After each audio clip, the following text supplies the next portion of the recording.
जय गुरुदेव। जय गुरु रविदास जी। दोस्तों, आज जो कहानी मैं आपको सुनाने जा रहा हूं वो सिर्फ एक चमत्कार की कथा नहीं है। वो भक्ति, प्रेम, विश्वास और पहचान की कहानी है। एक ऐसी स्त्री की कहानी जिसे इतिहास ने ज्यादा नहीं जाना, लेकिन संतों ने सिर झुकाकर माना। कहानी शुरू होती है।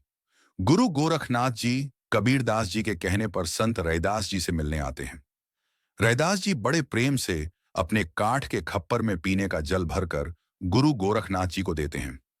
लेकिन गोरखनाथ जी देखते हैं रैदास जी उसी काठ के खप्पर से कपड़े धो रहे हैं। उनके मन में संशय आ जाता है। वो उस जल को नहीं पीते और खप्पर वापस लेकर कबीरदास जी के पास चले जाते हैं। कबीर साहब घर पर नहीं होते।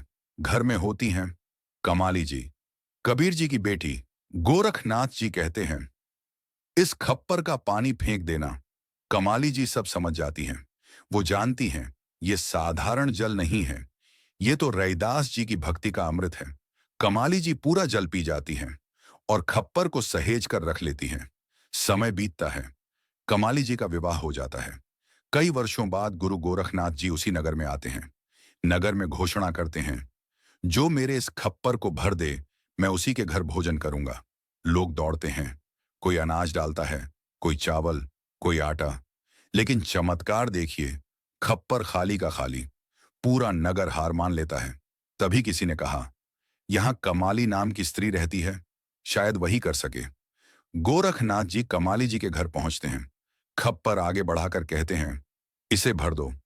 कमाली जी मुस्कुराती हैं, एक मुट्ठी अनाज लेती हैं और खप्पर में डाल देती हैं।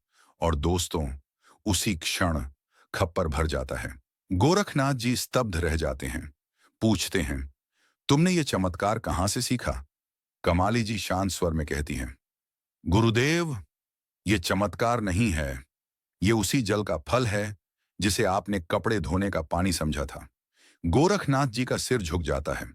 उनकी आंखों में पश्चाताप होता है।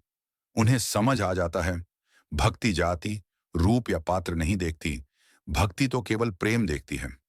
और दोस्तों, यही कारण है कि आज भी संत रैदास और कमाली जी भक्ति की मिसाल माने जाते हैं।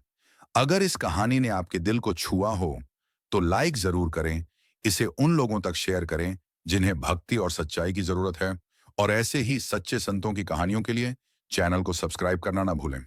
जय गुरुदेव। जय गुरु रविदास जी।